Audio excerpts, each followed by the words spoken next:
प्रतिमाएं, म्यूरल्स दिख रहे हैं, जो लेखक हैं, यहाँ जितनी भी प्रतिमाएं, म्यूरल्स दिख रहे हैं वो कहीं से नकल नहीं किए गए।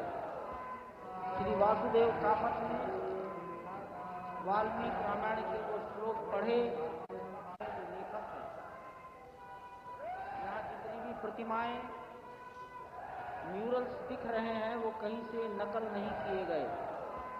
श्री वासुदेव कामत ने वाल्मीकि रामायण के वो श्लोक पढ़े, समझे, चिंतन किया और पेंसिल से चित्र बनाकर मूर्तिकार को दिए हैं,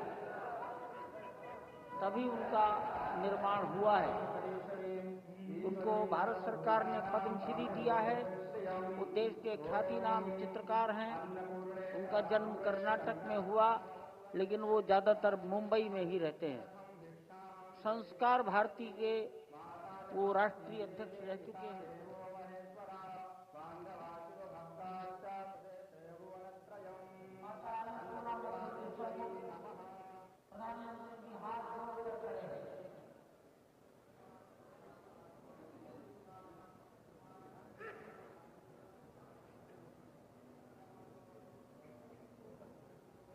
अब वो वहां से वापस चल दिए हैं।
लगभग 25 लाख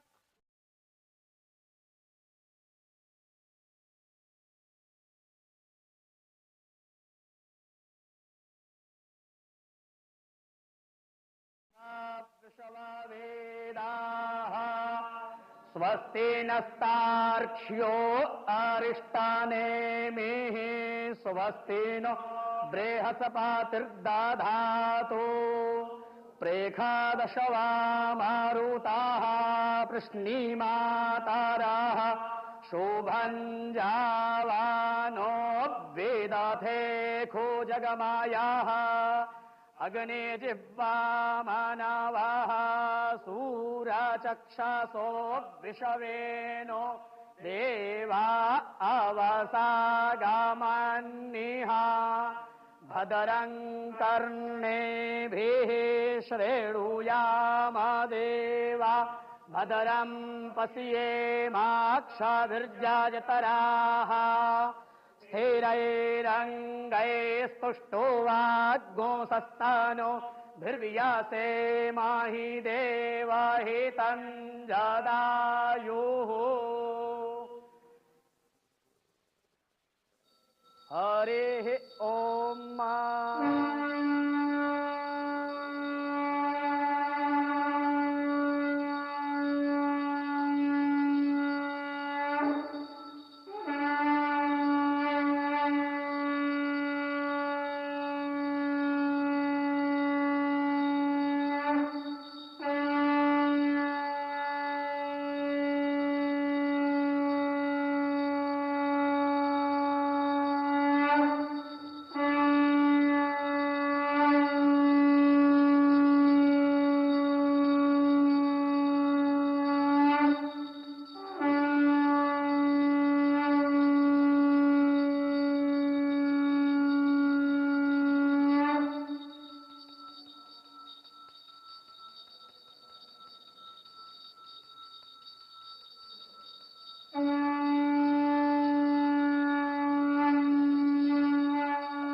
राम नाम ले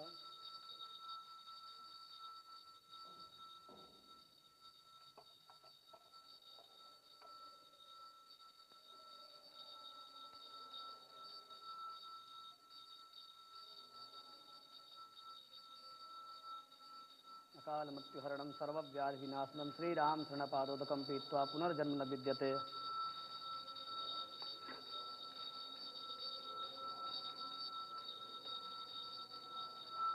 अकाल मृत्युहरणं सर्वव्याधिविनाशनं श्रीराम शरणपादोदकं पीत्वा पुनर्जन्म न विद्यते।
तायामामद्या मेधयाग्ने मेधाविनं कुरु स्वाहा मेधां मे वरुणो ददातु मेधामग्निः प्रजापतिः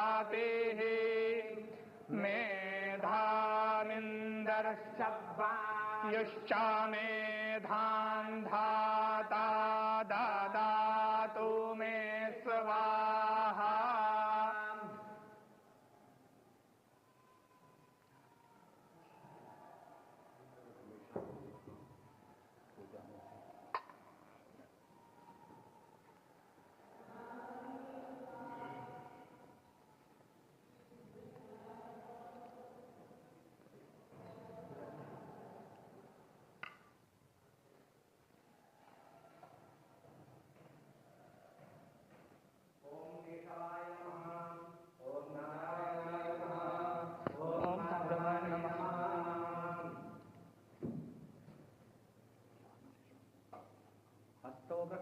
ऋषिकेशाय नमः। ओम अपवित्रः पवित्रो वा सर्वावस्थाङ्गतोऽपि वा यस्मरेत् पुण्डरीकाक्षं वायाभ्यन्तरः शुचिः पुण्डरीकाक्षः पुनातु पुण्डरीकाक्षः पुनातु पुण्डरीकाक्षः पुनातु स्वस्ति तिलकम् ॐ स्वस्ति न इन्द्रो वृद्धशरावाः स्वस्ति नः पूषा विश्ववेदाः स्वस्ति नस्तार्क्ष्यो अरिष्टनेमिः स्वस्ति नो बृहस्पतिर्दधातु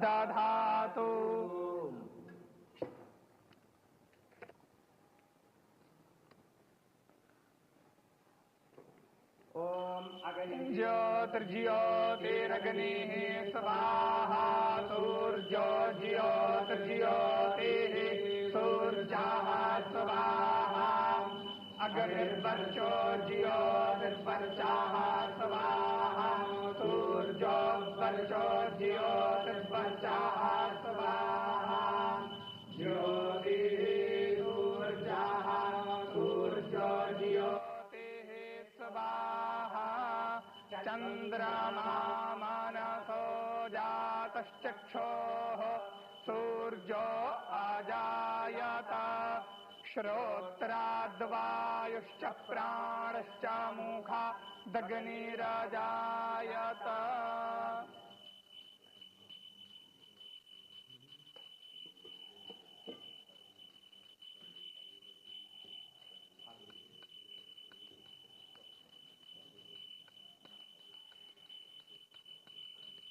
ओम नमो भगवते उत्तमश्लोकाय नम आर्यलक्षणशीलव्रताय नम उपशिक्षितात्मन उपासितलोकाय नमः साधुवादनिगषणाय नमो ब्रह्मण्यदेवाय महापुरुषाय महाराजाय नमः। कृपारत्नाकराय भगवते श्रीरामचन्द्राय नमः। चरणकमले सुमन्त्रपुष्पाञ्जलिं समर्पयामि नमस्करोमि।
से आ रहे हैं, वहाँ जाना था। ये ध्वजदंड जो शिखर के ऊपर लगाया गया है,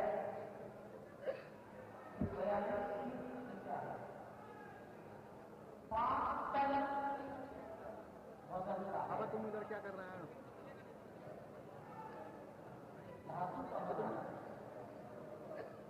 अहमदाबाद में बना है। 42 में 12 फीट तो वहाँ हो रहा है, शिखर के नीचे तो वहाँ फ्रेम में आ जाएगा।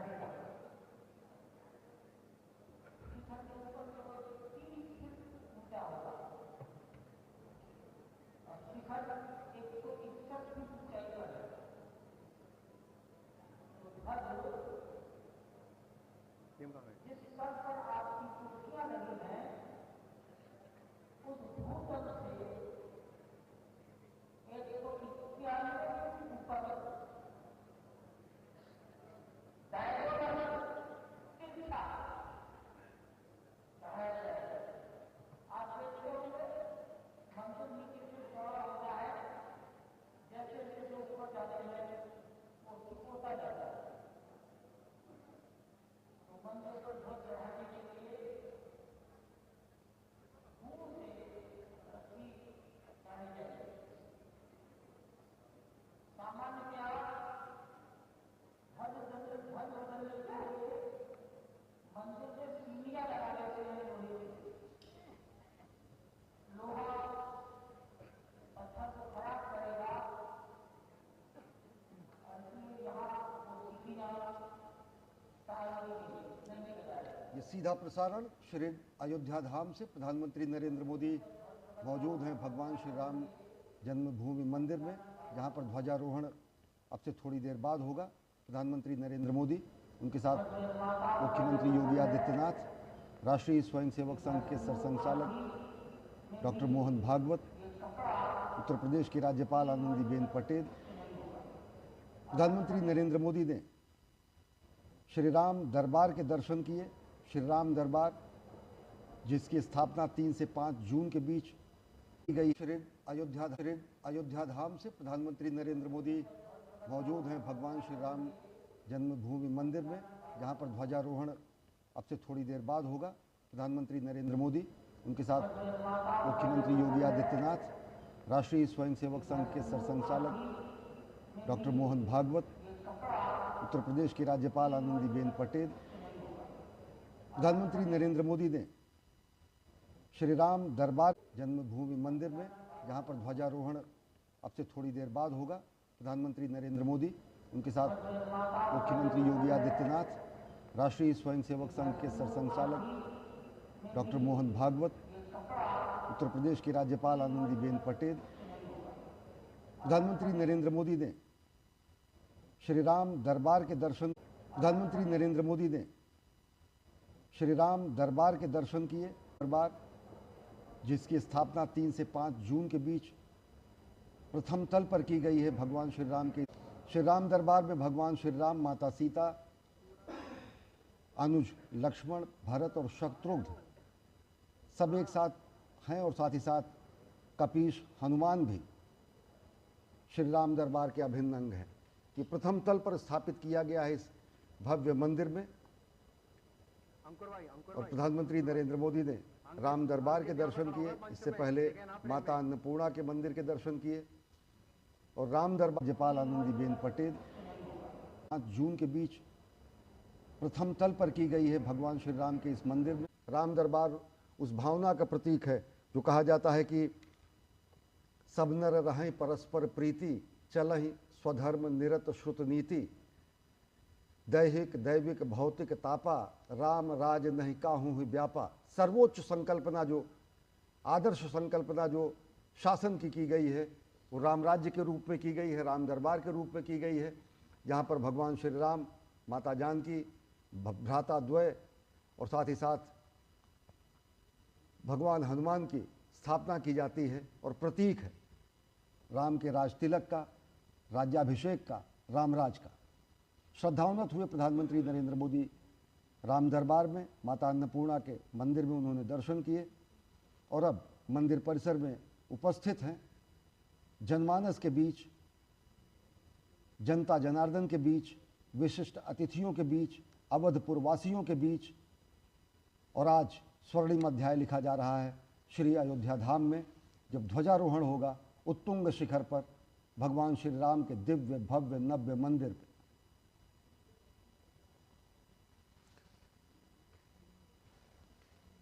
श्री राम दरबार की अद्भुत तस्वीरें हम आपको लगातार दिखा रहे हैं। जनमानस आज 6 से 7 हज़ार लोग काशी, अयोध्या, मथुरा जैसे धार्मिक नगरियों से इस स्वर्णिम पल के साक्षी बनने के लिए भगवान श्री राम लला के मंदिर के प्रांगण में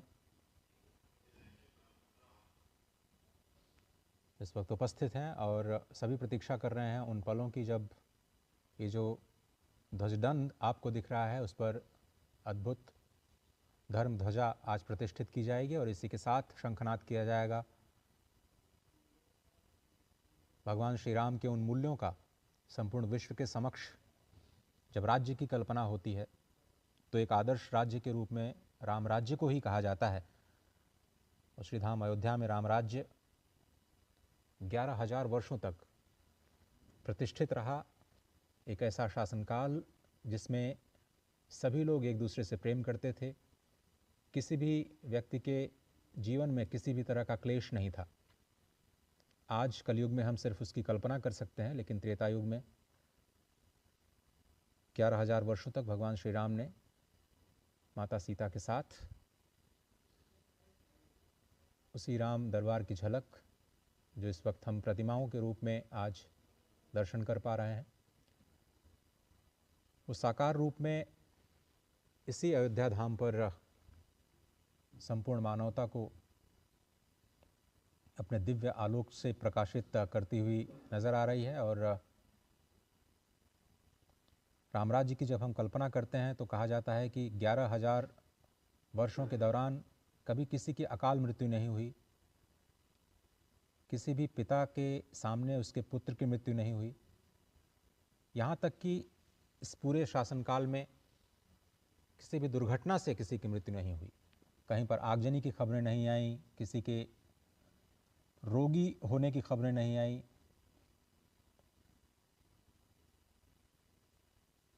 ये अद्भुत तस्वीरें आप देख रहे हैं सीधे श्री अयोध्या धाम से।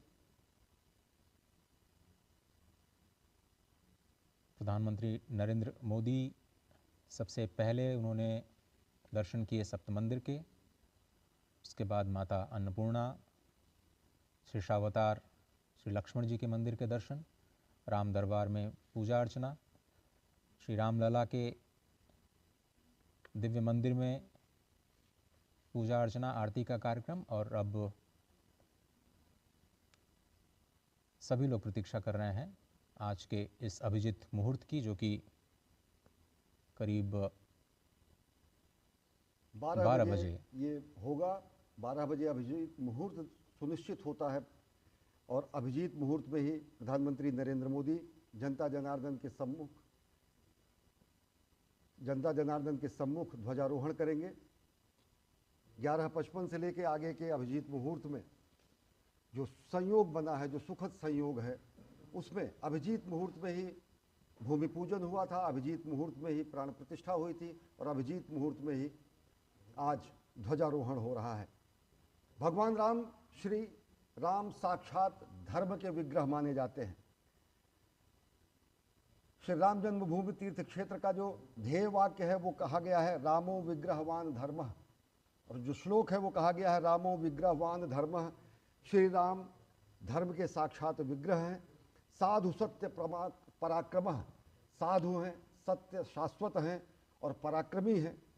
राजा सर्वस्व लोकस्य देवानाम इव वासवः, वे समस्त लोक के राजा हैं, सर्वस्व के राजा हैं, त्रिभुवन के राजा हैं, वैसे ही जैसे कि इंद्र देवताओं के राजा हैं। तो धर्म के मूर्त रूप में, पवित्र रूप में, साधु रूप में, सत्यवादी रूप में, सभी लोगों के राजा के रूप में, लोकनाथ के रूप में, मर्यादा पुरुषोत्तम के रूप में भगवान श्री राम का अवतरण इसी अयोध्या धरा धाम पर हुआ और इसी अयोध्या धराधाम पर उनके जन्मस्थान पर दिव्य भव्य मंदिर का निर्माण हुआ। और आज उस संकल्प के सिद्धि के स्वरूप में ध्वजारोहण कार्यक्रम में प्रधानमंत्री नरेंद्र मोदी सम्मुख उपस्थित हैं। भगवान श्री राम के, जनता जनार्दन के, विशिष्ट अतिथियों के, अवधपुर वासियों के, और आज निश्चित तौर से वो अयोध्या जहाँ पर युद्ध नहीं होता, वह अवध जहाँ किसी का वध नहीं होता, एक स्वर्णिम अध्याय लिखने जा रहा है सांस्कृतिक उत्कर्ष के नए आयाम को। हमारी संस्कृति ही ऐसी है जो कहती है कि विजय केवल लोहे की नहीं, धर्म की रही धरा पर धूम, भिक्षु बनकर रहते सम्राट, दया दिखलाते घर घर घूम, यवन को दिया दया का दान, चीन को मिली धर्म की दृष्टि, मिला था स्वर्ण भूमि को रत्न, शील को सिंघल की भी सृष्टि, किसी का हमने छीना नहीं, प्रकृति का रहा पालना यही, हमारी जन्मभूमि थी यही, और हम नहीं आए थे कहीं। ये आर्यावर्त की भूमि, ये हिंद भूमि, ये हिंद देश, ये भारतवर्ष, ये आर्यावर्त निश्चित तौर से उस आर्य आर्ष संस्कृति का प्रतीक है। और उसी आर्य आर्ष संस्कृति के ध्वजवाहक के रूप में, भारत भारतीयता के संवाहक के रूप में, और उसी सांस्कृतिक पुनर्जागरण के नए अध्याय के रूप में यहाँ पर आज ध्वजारोहण हो रहा है भगवान श्री राम के दिव्य भव्य मंदिर के उत्तुंग शिखर पर। तपस्वी के रूप में, तेजस्वी के रूप में, तेजपुंज के रूप में, तेजोमय रूप में, त्याग, तप और तपश्चर्या के पर्याय के रूप में भगवान श्री राम जाने जाते हैं। मर्यादा पुरुषोत्तम के रूप में भगवान श्री राम जाने जाते हैं। आदर्श शासन की संकल्पना के रूप में भगवान श्री राम का शासनकाल रामराज जाना जाता है। और जहाँ पर कहा गया कि दैहिक दैविक भौतिक तापा, राम राज नहीं काहू ही व्यापा, सब नर रहें परस्पर प्रीति, चलहि स्वधर्म निरत श्रुत नीति। सब स्वधर्म का पालन करते हुए, अपने धर्म का पालन करते हुए, अपनी मर्यादा का पालन करते हुए धर्म की स्थापना, धर्म जिसे कि हम राज्यपाल आनंदीबेन पटेल, प्रधानमंत्री नरेंद्र मोदी ने श्री राम दरबार के दर्शन किए।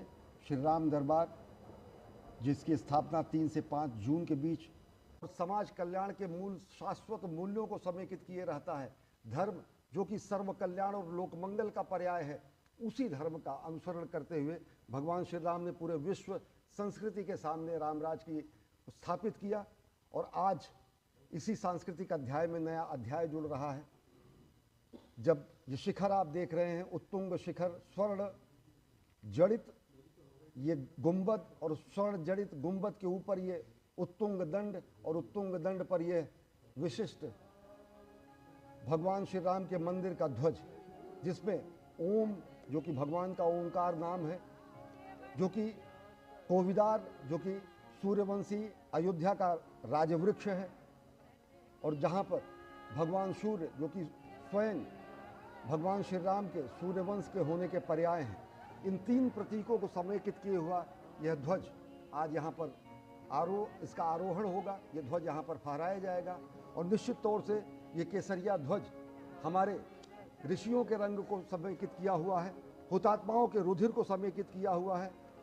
भगवा रंग, केसरिया रंग, ये ध्वज का रंग ऋषियों का रंग है, मुनियों का रंग है, वीरों का रंग है, संतों का रंग है, और जनक लली के मस्तक का भी रंग है, अंजना के लाल हनुमान का भी रंग है। ये अवधपुरी के हर एक स्वरूप का रंग है।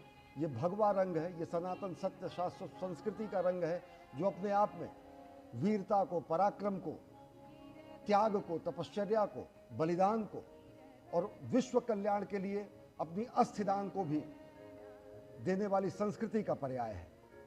हमारी ही संस्कृति है जो विश्व कल्याण के लिए अस्थि का दान करती है। महर्षि दधीच ने विश्व कल्याण के लिए वज्र बनाने के लिए अस्थि का दान किया। तो ऐसी समावेशी संस्कृति, ऐसी संकल्पना, ऐसा आदर्श स्वरूप राम राज्य का, ऐसा आदर्श अद्भुत अलौकिक रूप राम दरबार का, जिसके हम साक्षी हो रहे हैं। और कार्यक्रम है श्री राम मंदिर के दिव्य भव्य नव्य मंदिर के ध्वजारोहण का, और प्रधानमंत्री उपस्थित हैं जनता जनार्दन के बीच भगवान श्री राम के सम्मुख। अश्विनी, चूँकि आप इस यात्रा को बहुत नज़दीक से देख रहे हैं, एक भारत श्रेष्ठ भारत की भी संपूर्ण भावना, सामाजिक समरसता की संपूर्ण भावना इस पूरे मंदिर के निर्माण में दिखाई देती है। आपने कई बार अपनी रिपोर्ट्स में कहा है कि भारत के विभिन्न हिस्सों से यहाँ पर निर्माण करने वाले कारीगर सम्मिलित हुए, अलग अलग वस्तुएं आईं, तो संपूर्ण भारत का योगदान कहा जा सकता है इस श्री अयोध्या धाम में जो राम मंदिर का निर्माण हुआ है, और जिसमें आज सप्त मंदिरों की स्थापना जो सामाजिक समरसता के प्रतीक के रूप में ही आज संपूर्ण विश्व के सामने आ रहा है। कैसे संपूर्ण भारत आज इस एक प्रतीक के तौर पर दृश्यमान हो रहा है? निश्चित तौर से अगर देखें तो अगर यहाँ पर वंशी पहाड़पुर के गुलाबी रंग के पत्थर लगे हैं, तो दक्षिण भारत के नक्काशी शिल्पकारों ने और साथ ही साथ गुजरात के अनेक शिल्पकारों ने इस अद्भुत नक्काशी का काम किया है। पूर्वांचल क्षेत्र के श्रमिकों ने श्रमेव जयते शेषावतार का मंदिर, भगवान शेषनाग का मंदिर, लक्ष्मण का मंदिर, यह अद्वितीय स्वरूप बताता है भ्रातृभाव का, अनुज प्रेम का, समादर का, सहोदर के साथ समवाय का, और साथ ही साथ जो सायुज्य की संकल्पना की जाती है भक्त में और देव में। सनातन संस्कृति का यही स्वरूप है। और निश्चित तौर से अगर देखें तो जो ध्वज यहाँ पर आज फहराया जाएगा, वो ध्वज तकरीबन शिखर से 30 फीट और ऊंचा होगा। 161 फीट के आसपास मंदिर के शिखर की ऊंचाई है। तो 191 फीट के ऊपर धर्मध्वजा, ये भगवा ध्वज, भगवान श्री राम के मंदिर का ध्वज लहराया जाएगा। और निश्चित तौर से ध्वज कहीं ना कहीं इस बात का प्रमाण होता है कि देवों का यहाँ पर वास है। ध्वज इस बात का प्रमाण होता है कि यहाँ अलौकिक ऊर्जा का संचार है। ध्वज इस बात का प्रमाण होता है कि यहाँ पर संस्कृति के संवाहक के रूप में भगवान खुद अधिष्ठित हैं। और ध्वज कर्म का भी प्रधानता होता है। कुरुक्षेत्र में भी ध्वज था, कर्म क्षेत्र में भी ध्वज था। ध्वज हमारे स्वाभिमान का प्रतीक है, ध्वज हमारे अभिमान का प्रतीक है, ध्वज हमारी संस्कृति का प्रतीक है, ध्वज हमारे संपूर्ण अस्तित्व का प्रतीक है। तो संपूर्णता के रूप में आज इस महाकार्य के संपूर्ण होने की स्थिति में ध्वजारोहण की वो क्षण नज़दीक है जब प्रधानमंत्री ध्वजारोहण करेंगे। माता अन्नपूर्णा का मंदिर है और साथ ही साथ भगवान श्री राम के इस दरबार को अगर देखें तो भगवान श्री राम, माता जानकी, अनुज, लक्ष्मण, भरत और कपिराज, भगवान हनुमान सब यहाँ पर उपस्थित हैं। और भगवान का ये दरबार प्रथम तल पर अवस्थित है। श्री राम जन्मभूमि मंदिर के प्रथम तल पर, ये 3 तल का मंदिर है। प्रथम तल पर राम दरबार की स्थापना 3 से 5 जून के बीच अनेक विग्रहों की स्थापना की गई थी इसी वर्ष। और निश्चित तौर से ये अद्भुत स्वाभिमान का प्रतीक, वास्तु का प्रतीक, वास्तु और प्रौद्योगिकी के अद्भुत सम्मिश्रण का प्रतीक, आध्यात्मिकता और आधुनिकता का प्रतीक और भारत भारतीयता का प्रतीक, ये पूरा का पूरा राम मंदिर, जहाँ पर अपार जन समुदाय उपस्थित है। और प्रधानमंत्री नरेंद्र मोदी थोड़ी देर बाद ध्वजारोहण करेंगे। और इससे पहले राम मंदिर के शिखर पर जो फहराया जाने वाला ध्वज है, जिसकी चर्चा हम लगातार कर रहे हैं, उसको विधिवत स्थापित कर दिया गया है। इससे पहले उसका महापूजन रविवार यानी कल संपन्न किया गया, रविवार को संपन्न किया गया था। ध्वजारोहण के जो अनुष्ठानों के कार्यक्रम में कई सारे जो अनुष्ठान हैं वो 21 नवंबर से ही शुरू कर लिए गए। और लगातार आप ये जो तस्वीरें देख रहे हैं माता अन्नपूर्णा की, माता अन्नपूर्णा जिनको माँ पार्वती का ही एक स्वरूप कहा जाता है, जो अन्नो वै प्राण जिसे कहा जाता है, अन्नो वै ब्रह्मा, स्वयं परब्रह्म का ही स्वरूप है माँ अन्नपूर्णा। अन्नदा, अन्नपूर्णेश्वरी के नाम से भी हम जानते हैं। काशी विश्वनाथ में भगवान श्री विश्वनाथ की बिल्कुल समीप ही विराजती हैं माँ अन्नपूर्णा वहाँ। और पौराणिक कथाओं को अगर हम देखें तो पृथ्वी पर अन्न की स्थापना भी माँ ने ही की, और उन्हीं की कृपा से हम सभी के घर में धन धान्य की कमी नहीं होती, ऐसा कहा जाता है। शक्ति का स्वरूप है, भोजन और अन्न की देवी हैं। और श्री राम लला के मंदिर प्रांगण में ही माँ अन्नपूर्णा के प्रतिमा भी स्थापित की गई है। हाथों में कलश है और वो कलश हर व्यक्ति के क्षुधापूर्ति का माध्यम है।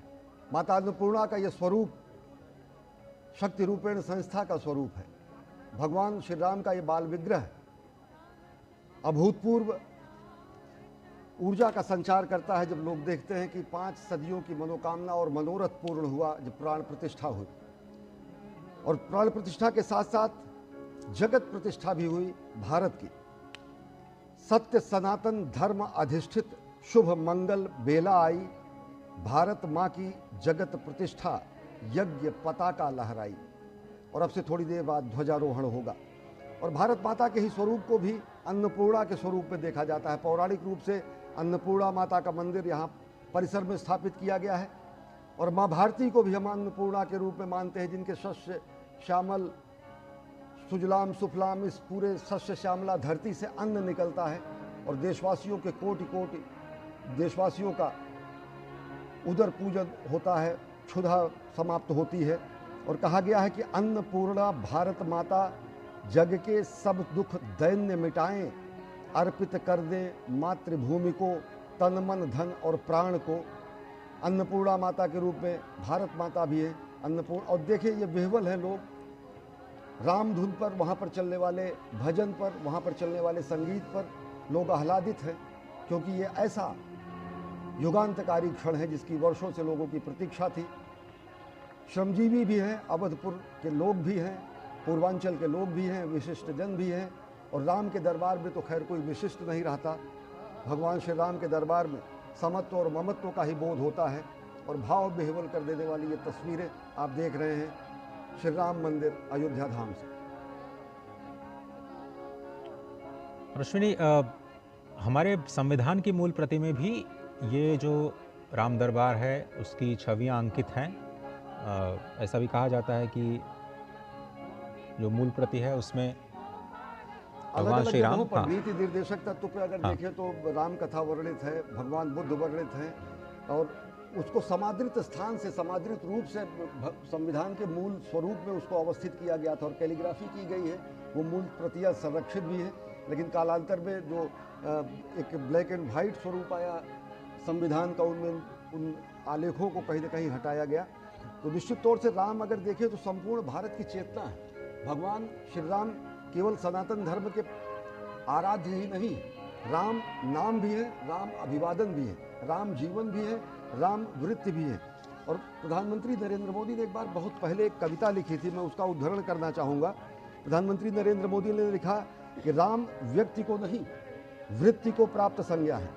राम हमारा चिंतन, दर्शन, प्रीति, प्रकृति और प्रज्ञा है। राम चिरंतन जीवन मूल्यों का स्वर्णिम शिखर है। राम हमारी संस्कृति का सारस्वत हस्ताक्षर है। राम हमारा धर्म, हमारा कर्म, हमारी गति है। राम हमारी शक्ति, हमारी भक्ति, हमारी स्तुति है। बिना राम के आदर्शों का चरमोत्कर्ष कहाँ है? बिना राम के इस भारत में भारतवर्ष कहाँ है? वाह। तो भारतवर्ष के प्रतीक के रूप में, भारत भारतीयता के तेजपुंज के रूप में भगवान श्री राम है। राम नाम भी है, राम सब में है, राम सबके हैं। और सबके राम और सब में राम की दृष्टि को ही सनातन संस्कृति स्थापित करती है। सनातन संस्कृति जो किसी का भेदभाव नहीं करती है, सनातन संस्कृति में जहाँ पर ममत्व और समत्व का बोध होता है और लोग विह्वल हैं, आह्लादित हैं, ऊर्जस्वित हैं, नृत्य कर रहे हैं, गायन कर रहे हैं और उस क्षण का इंतजार कर रहे हैं अजय कि जब मंदिर के उत्तुंग शिखर पर हमारा केसरिया लहराएगा और जहाँ पर सूर्य, कोविदार वृक्ष और साथ ही साथ ओम का अंकन हुआ है, वो पवित्र ध्वजा आज संपूर्ण सिद्धि के रूप में, पूर्णता के रूप में, मंदिर निर्माण के संपूर्णता के प्रतीक के रूप में स्थापित होगा। ये छत्र देख रहे हैं, जो छत्र है, ये छत्र कहीं ना कहीं ऐसा छत्र है जो लोगों को अभीत करता है, जो लोगों को निर्भय करता है। ये ऐसा छत्र है जो रामराज की संकल्पना को लोगों के सामने रखता है। और ये वो ऐसा छत्र है जो ये बताता है कि हमारे संचय में था दान, अतिथि थे सदा हमारे देव, वचन में सत्य, हृदय में तेज, प्रतिज्ञा में रहती थी टेव। भगवान राम ने अगर प्रतिज्ञा की कि निश्चरहीन करो मैं, भुज उठाए प्रणकीन, तो निश्चरहीन उन्होंने समूची धरती को किया और रामराज की स्थापना की। भगवान श्री राम ने अगर प्रण किया कि राक्षसों का नाश होगा, धर्म की स्थापना होगी, तो उसको उन्होंने किया। तो वचन में सत्य, हृदय में तेज, प्रतिज्ञा में रहती थी टेव, वही है रक्त, वही है देश, वही साहस है, वैसा ज्ञान, वही है शांति, वही है शक्ति, वही है हम दिव्य आर्य संतान। तो आर्यावर्त में आज दिव्य आर्य संतान के इस उत्तुंग शिखर पर ध्वजारोहण का समय नजदीक है। करीब 10 मिनटों का समय शेष रह गया है जब अभिजीत मुहूर्त प्रारंभ होगा 11:55 पर, और उसके बाद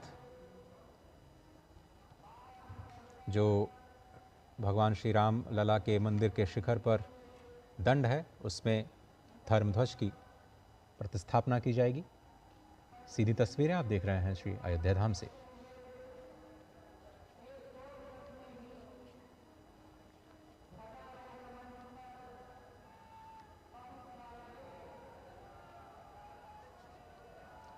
ये ध्वजारोहण का उत्सव इस बात की घोषणा है कि मंदिर का निर्माण पूर्ण हो चुका है और इस महत अवसर पर साक्षी बनने के लिए स्वयं प्रधानमंत्री नरेंद्र मोदी देश का प्रतिनिधित्व कर रहे हैं।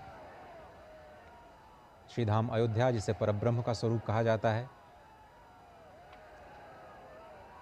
स्वयं वहाँ के स्थानीय लोगों का ये तस्वीरें, पहली तस्वीर आपकी स्क्रीन पर।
ये अलौकिक क्षण के साक्षी बने हैं। सदियों की मनोकामना पूर्ण हुई है। मंदिर के उत्तुंग शिखर पर केसरिया भगवा ध्वज लहराया है। कोविदार वृक्ष, ओंकार नाम और भगवान सूर्य के साक्षात स्वरूप को यहाँ पर अंकित किया गया है। सत्य सनातन शाश्वत मूल्यों का यह अमर प्रमाण, आर्यावर्त से हिंद देश के ध्वज को कोटि प्रणाम। भगवा ध्वज है अखिल राष्ट्रगुरु, शत शत इसे प्रणाम। लेकर भगवा ध्येय मार्ग पर बढ़े चले अविराम। और ये पूर्णता का शंखनाद किया जा चुका है। ओम पूर्णमदः पूर्णमिदं पूर्णात् पूर्णमुदच्यते पूर्णस्य पूर्णमादाय पूर्णमेवावशिष्यते। संपूर्ण विश्व में शांति का संदेश, ये उद्घोष कि ये परब्रह्म परमात्मा भी पूर्ण है, जो यहाँ है वो भी पूर्ण है, क्योंकि ये पूर्ण से ही उत्पन्न होता है और पूर्ण को अगर पूर्ण से बाहर निकाला जाए तब भी पूर्ण ही बचता है। यही सनातन का मूल है। सनातन अक्षुण्ण है, सनातन कभी नष्ट नहीं हो सकता है और इसीलिए उसको सनातन कहा गया है। उस पूर्ण में से पूर्ण भी निकाल लिया जाए तो भी वो पूर्ण ही बचता है और इसीलिए कभी इसका क्षय नहीं होता है। और इसी अक्षय संस्कृति का ध्वजवाहक प्रधानमंत्री नरेंद्र मोदी इस वक्त उन ऐतिहासिक पलों के साक्षी बनने के बाद उपस्थित समारोह को संबोधन के लिए प्रस्थान करते हुए मंच पर आ रहे हैं। जब भारत भारतीयता के संवाहक के रूप में प्रधानमंत्री यहाँ हैं।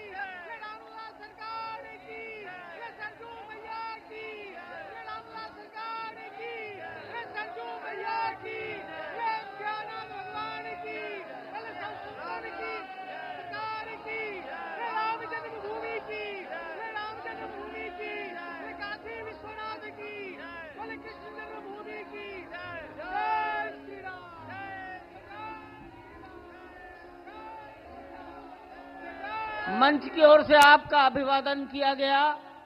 अब माननीय मुख्यमंत्री महोदय योगी आदित्यनाथ जी, प्रधानमंत्री जी और सरसंघ चालक जी के सम्मान में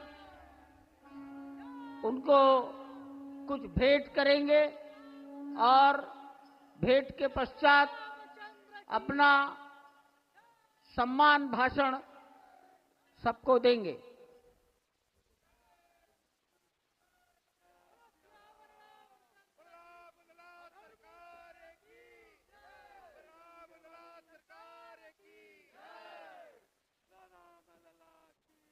सम्मान में रामलला का प्रतिमा और जो ध्वज ऊपर फहराया गया है, आरोहित किया गया है, उस ध्वज को ही प्रतीक बनाकर भेंट किया गया है। रामलला की प्रतिमा और कोविदार वृक्ष युक्त सूर्य और ओंकार युक्त ध्वज।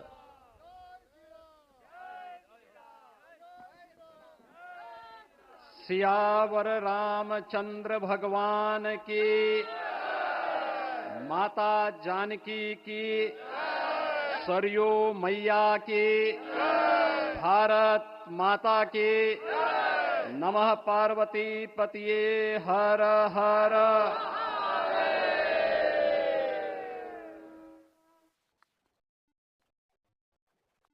आज सफल तपु तीरथ त्यागो,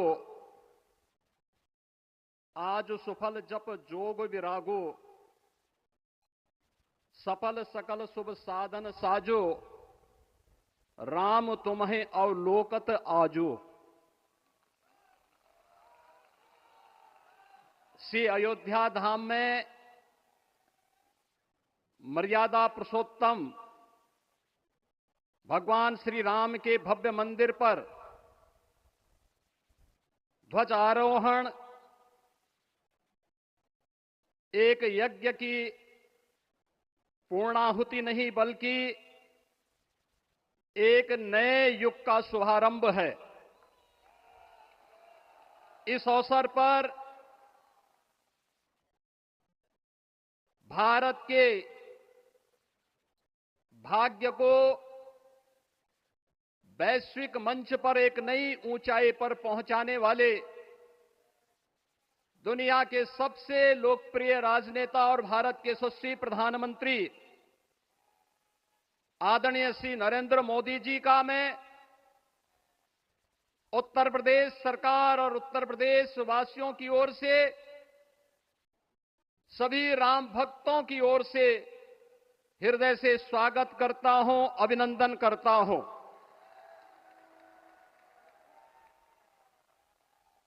इस अवसर पर अपनी गरिमामयी उपस्थिति से इस संपूर्ण कार्यक्रम के गौरव को बढ़ाने वाले हमारे विचार परिवार के मुखिया आदरणीय सरसंघ चालक जी का भी मैं सभी राम भक्तों की ओर से हृदय से स्वागत और अभिनंदन करता हूं। प्रदेश की माननीय राज्यपाल आदरणीय श्रीमती आनंदीबेन पटेल जी, श्री राम जन्मभूमि तीर्थ क्षेत्र न्यास के अध्यक्ष पूज्य महंत नृत्य गोपाल दास जी महाराज, कोषाध्यक्ष श्री राम जन्मभूमि तीर्थ क्षेत्र न्यास पूज्य स्वामी गोविंद देव गिरी जी महाराज, अन्य सभी पूज्य संतों और आप सभी उपस्थित अतिथियों का इस आयोजन में हृदय से स्वागत करता हूं, अभिनंदन करता हूं। बहनों और भाइयों, प्रभु श्री राम का यह भव्य मंदिर 140 करोड़ भारतीयों की आस्था, सम्मान और आत्म गौरव का प्रतीक है। इस भव्य मंदिर के निर्माण में योगदान देने वाले उन सभी कर्मयोगियों का भी मैं हृदय से अभिनंदन करता हूं। आज का यह पावन दिन उन पूज्य संतों, योद्धाओं, श्री राम भक्तों की अखंड साधना, संघर्ष को समर्पित है, जिन्होंने इस पूरे आंदोलन और संघर्ष के लिए अपना जीवन समर्पित किया। विवाह पंचमी का यह दिव्य संयोग इस उत्सव को और भी पावन बना रहा है। ध्वजारोहण उस सत्य का उद्घोष है कि धर्म का प्रकाश अमर है और राम राज्य के मूल्य कालजयी हैं। आदरणीय प्रधानमंत्री जी, 2014 में जब आपने भारत का नेतृत्व संभाला था, उसी दिन कोटि कोटि भारतवासियों के मन में, उनके हृदय में यह संभावना, यह संकल्प और विश्वास का सूर्योदय हुआ। आज वही विश्वास, वही तपस्या, वही अनगिनत पीढ़ियों की प्रतीक्षा आपके कर कमलों के माध्यम से साकार रूप से पूरे भारतवासियों और सभी सनातन धर्मावलंबियों के समक्ष आज इस भव्य राम मंदिर के रूप में है। श्री राम मंदिर पर फहराता यह केसरिया ध्वज धर्म का प्रतीक है, मर्यादा का प्रतीक है, सत्य, न्याय और राष्ट्र धर्म का भी प्रतीक है। यह विकसित भारत की संकल्पना का प्रतीक भी है, क्योंकि संकल्प का कोई विकल्प नहीं। और पिछले 11 वर्ष में बदलते हुए भारत को हम सब ने अपनी आंखों से देखा है। एक नया भारत का दर्शन हम कर रहे हैं, जहां पे विरासत और विकास का एक बेहतर समन्वय इसे एक नई ऊंचाई की ओर प्रदान कर रहा है। तो नहीं दरिद्र कोहु दुखी न दीना, नहीं कोहु अबुद न लक्षण हीना। 80 करोड़ लोगों को राशन की सुविधा का लाभ, 50 करोड़ लोगों को निःशुल्क स्वास्थ्य की सुविधा का लाभ, हर गरीब के पास जरूरतमंद को एक आवास की सुविधा, हर व्यक्ति को बिना भेदभाव के शासन की सभी प्रकार की सुविधाओं का, यह राम राज्य की उस उद्घोषणा का जिसका आधार विकसित भारत है, यह उसी का संकल्प है। बहनों और भाइयों, पिछले 500 वर्षों में साम्राज्य बदले, पीढ़ियां बदली, किंतु आस्था अडिग रही, अचल रही। आस्था न झुकी और न रुकी। जन जन को विश्वास अटल था। और जब राष्ट्रीय स्वयंसेवक संघ जैसे यशस्वी संगठन के हाथों में कमान आई, तो हर एक मुंह से बिना किसी परवाह करके एक ही उद्घोष निकलता था कि रामलला हम आएंगे, मंदिर वहीं, लाठी गोली खाएंगे, मंदिर वहीं। और एक समय था जब ये वैभवशाली अयोध्या संघर्षों, अराजकता, बदहाली का शिकार बन चुका था।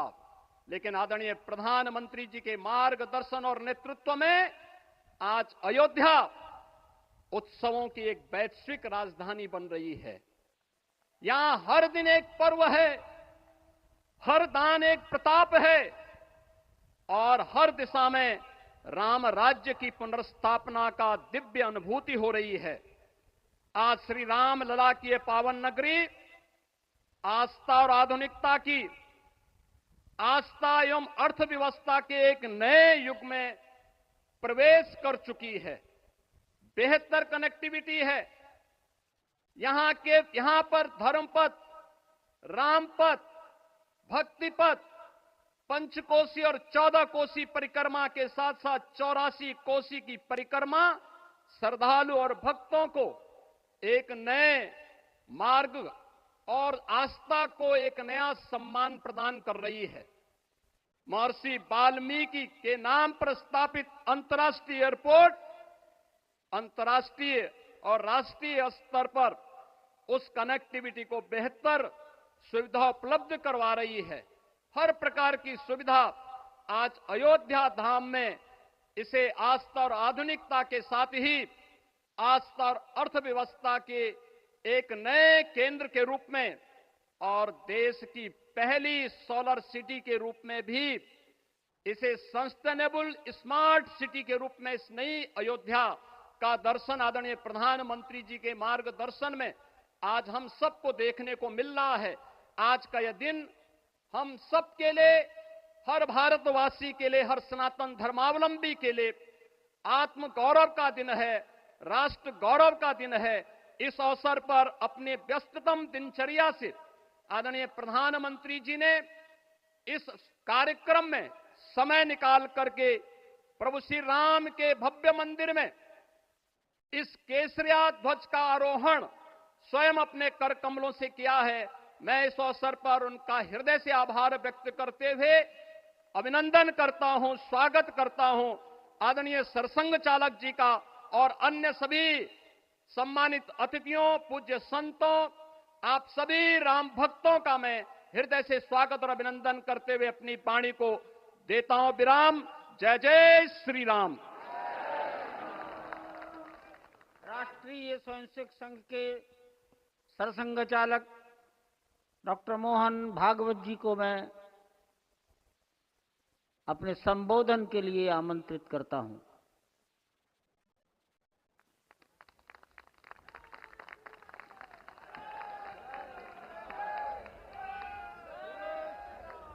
देश के सम्माननीय यशस्वी और जयस्वी प्रधानमंत्री जी आदरणीय नरेंद्र जी मोदी, हमारे उत्तर प्रदेश के सम्माननीय मुख्यमंत्री जी श्रीमान योगी जी, राज्यपाल महोदया, मंचस्थ सभी मान्यवर, उपस्थित सज्जन, माता भगिनी, आज हम सबके लिए एक सार्थकता का दिवस है। इतने लोगों ने सपना देखा, इतने लोगों ने प्रयास किए, इतने लोगों ने अपने प्राण अर्पण किए। आज उनकी स्वर्गस्थ आत्मा तृप्त हुई होगी। आज वास्तव में अशोक जी को वहां शांति मिली होगी।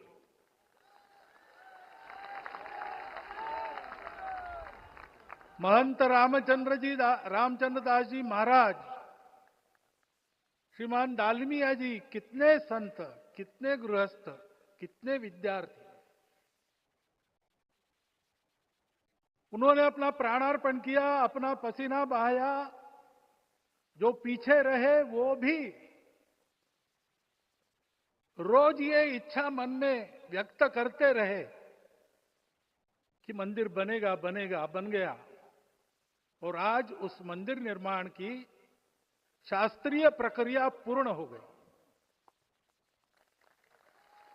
ध्वजारोहण हो गया। राम राज्य का ध्वज जो कभी अयोध्या में फहराता था और संपूर्ण विश्व में अपने आलोक से सुख शांति प्रदान करता था, वो ध्वज आज फिर से नीचे से ऊपर चढ़ता हुआ और अपने शिखर पर विराजमान होता हुआ हमने अपनी आंखों से देखा है, इसी देह में देखा है। ध्वज प्रतीक होता है। इतना ऊंचा ध्वज चढ़ाना कितना समय लगा आप जानते हैं? मंदिर बनने में भी समय लगा। 500 साल छोड़े तो भी 30 साल तो लगे ही। उस मंदिर के रूप में हमने कुछ तत्वों को ऊपर पहुंचाया है।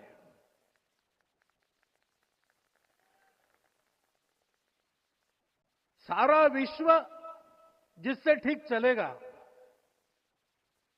अपने व्यक्तिगत जीवन, पारिवारिक जीवन से लेकर तो सृष्टि जीवन तक सबका जीवन जिससे ठीक चलेगा, वो धर्म, उस धर्म का प्रतीक भगवा रंग, वह इस ध्वज का रंग है। ये धर्म ध्वज है। इस धर्म ध्वज पर रघुकुल का प्रतीक कोविदार वृक्ष है। वैसे रूप देखा जाए तो कचनार जैसे लगता है। और जो खोजी लोग हैं वो खोज कर कह रहे हैं कि मंदार और पारिजात दो वृक्षों का एक तरह से संकर है। दोनों वृक्षों के गुण, ये दोनों वृक्ष देव वृक्ष कहलाते हैं। दो देव वृक्षों के गुणों का समुच्चय ये वृक्ष है। और ये वृक्ष उस रघुकुल की सत्ता का प्रतीक है। वो सत्ता वृक्ष से व्यक्त होती है, जिसके बारे में कहा गया, छायाम अन्यस्य कुर्वन्ति तिष्ठन्ति स्वयं आतपे। सबके लिए छाया देते हैं, स्वयं धूप में खड़े रहकर। फलान्यपि परार्थाय, फल स्वयं उगाते हैं, दूसरों के लिए बांट देते हैं। वृक्षा सत्पुरुषा इव, वृक्ष सत्पुरुष होते हैं। और कचनार के गुण औषधि भी है। कचनार के वृक्ष का अन्न में भी उपयोग है। सब प्रकार से उपयोगी इस वृक्ष का प्रतीक हमने लगाया है। धर्म जीवन ऐसा जीवन होता है। और ये जीवन जीना है, उस जीवन की प्रतिष्ठा करनी है, इस जीवन का झंडा शिखर तक पहुंचाना है। चाहे जितनी प्रतिकूलता हो, चाहे जितनी कठिनाइयां हो, साधनहीनता हो, सारी दुनिया स्वार्थ में बहती होगी, लेकिन हमारा संकल्प है, सूर्य भगवान उस तेज के, उस संकल्प के प्रतीक है। उनके रथ का एक ही चक्र है। 4 चाक वाली गाड़ियां भी एक्सीडेंट करती है तो एक चक्र चलाना है, और रास्ता खराब भी नहीं, रास्ता है ही नहीं। अधांतर में चलो रथस्य एकम चक्रम। रथ चलाने के लिए 7-7 घोड़े, उनको नियंत्रण करने के लिए सांपों के लगाम है, और रास्ता नहीं है, और सारथी जो है उसके पैर नहीं है। ऐसी गाड़ी चल सकती है क्या? कंप्यूटर में डाटा डालेंगे, कहेंगे नहीं चलेगी। लेकिन बिना थके रोज पूरब से पश्चिम जाना आना सूरज भगवान कर रहे हैं, क्योंकि कार्य की सिद्धि स्वत्व के भरोसे होती है। हिंदू समाज ने लगातार 500 साल और बाद के दीर्घ आंदोलन में अपने इस स्वत्व को सिद्ध किया, और रामलला आ गए, मंदिर बन गया। यही बात सत्य पर आधारित धर्म, सत्य जो प्रतिनिधित्व होता है ओंकार से, वो सारी दुनिया को देने वाला भारत हमको खड़ा करना है। हमारे इस संकल्प का प्रतीक यह राम मंदिर, उसकी प्रक्रिया आज हमने पूरी कर ली है। यह धर्म, यह ज्ञान, यह छाया, यह सुफल संपूर्ण दुनिया में बांटने वाला भारतवर्ष खड़ा करने का काम अपना शुरू हो गया है। उसको, इस प्रतीक को देखकर, हिम्मत रखकर, उसी प्रकार सतत प्रयास करते हुए सब प्रकार की विपरीतताओं में भी हम सबको मिलके करना पड़ेगा। आज ये हमारे कृतार्थता का दिवस है, और आज हमारे संकल्प की पुनरावृत्ति का ये दिवस है। वो संकल्प हमको हमारे पूर्वजों ने दिया है। एतद् देश प्रसूतस्य सकाशाद अग्र जन्मनात्। इस देश के जन्मे हुए अग्र जन्मना है, सबसे प्राचीन है, इसलिए बड़े भाई है। वो ऐसा जीवन जिए कि स्वम स्वम चरित्रम शिक्षेरन पृथिव्याम सर्वमानवा। पृथ्वी के सर्व मानव अपने अपने चरित्र की शिक्षा, जीवन की विद्या भारतवासियों से सीखे। ऐसे भारतवासियों का परम वैभव संपन्न, सर्वशक्ति संपन्न और सबके लिए खुशी बांटने वाला, शांति बांटने वाला, सबको विकास के सुफल देने वाला भारतवर्ष खड़ा करना है। ये विश्व की अपेक्षा है, हमारा कर्तव्य है। मंदिर में श्री रामलला विराजमान है, उनका नाम ले और इस कार्य की गति हम बढ़ाए। इतना एक विषय आपके सामने रखता हूं। जैसा सपना देखा था उन लोगों ने, रामदास स्वामी ने कहा था, स्वप्नी जे देखिले रात्रि ते ते तैसे ची हो तसे। ऐसा सपना उन्होंने देखा था, बिल्कुल वैसा। और मैं कहूं कि उन्होंने जो सपना देखा था उससे भी अधिक भव्य और अधिक सुंदर ये मंदिर बन गया है। हमारे हृदय में वो निश्चय का सृजन करे, तपस का सृजन करे। ये शुभकामना मैं आप सबको देता हूं और मेरे शब्दों को विराम देता हूं। माननीय प्रधानमंत्री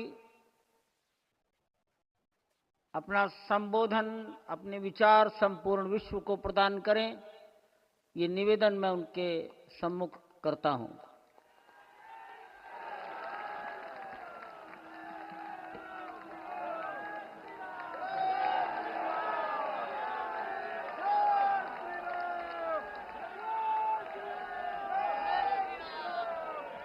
सियावर रामचंद्र की, सियावर रामचंद्र की जय सिया राम। उत्तर प्रदेश की राज्यपाल आनंदीबेन पटेल, राष्ट्रीय स्वयंसेवक संघ के परम पूजनीय सरसंघ चालक डॉक्टर मोहन भागवत जी, उत्तर प्रदेश के मुख्यमंत्री योगी आदित्यनाथ जी, श्री राम जन्मभूमि तीर्थ क्षेत्र ट्रस्ट के अध्यक्ष पूज्य महंत नृत्य गोपाल दास जी,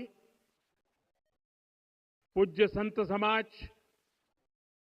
यहां पधारे सभी भक्तगण, देश और दुनिया से इस ऐतिहासिक पल के साक्षी बन रहे कोटि कोटि राम भक्त, देवी और सज्जनों, आज अयोध्या नगरी भारत की सांस्कृतिक चेतना के एक और उत्कर्ष बिंदु की साक्षी बन रही है।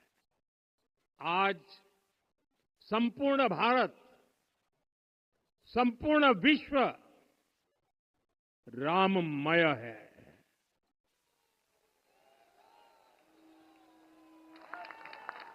हर राम भक्त के हृदय में अद्वितीय संतोष है, असीम कृतज्ञता है, अपार अलौकिक आनंद है।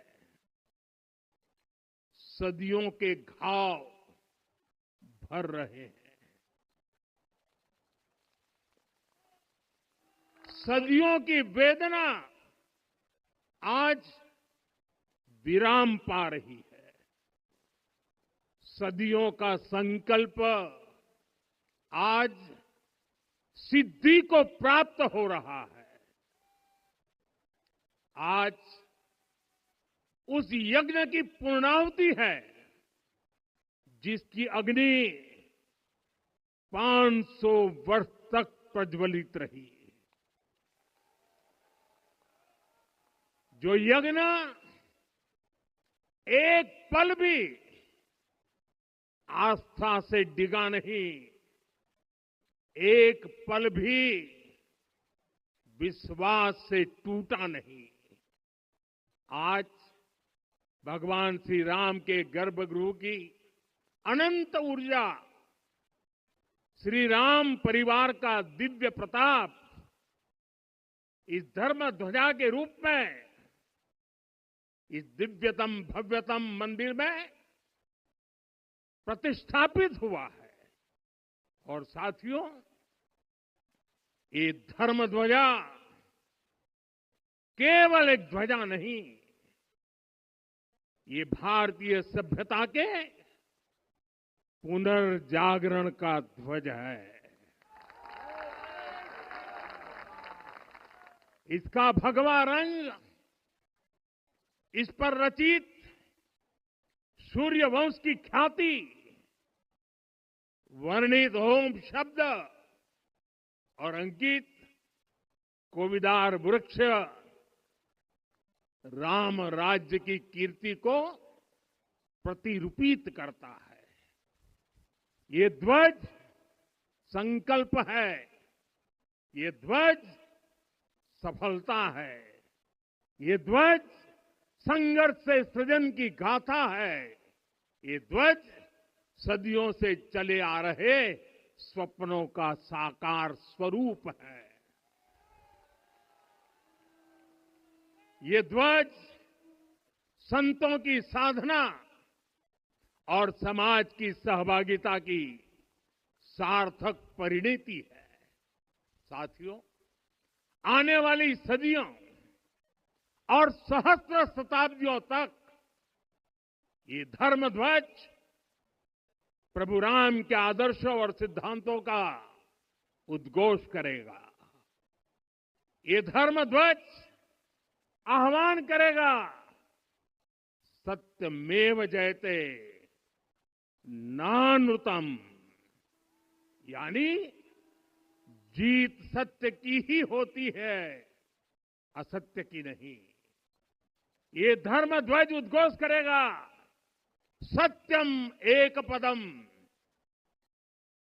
ब्रह्म सत्य धर्म प्रतिष्ठित, अर्थात सत्य ही ब्रह्म का स्वरूप है, सत्य में ही धर्म स्थापित है। ये धर्म ध्वज प्रेरणा बनेगा। प्राण जाए पर वचन न जाही, अर्थात जो कहा जाए वही किया जाए। ये धर्म ध्वज संदेश देगा, कर्म प्रधान विश्व रची राखा, अर्थात विश्व में कर्म और कर्तव्य की प्रधानता हो।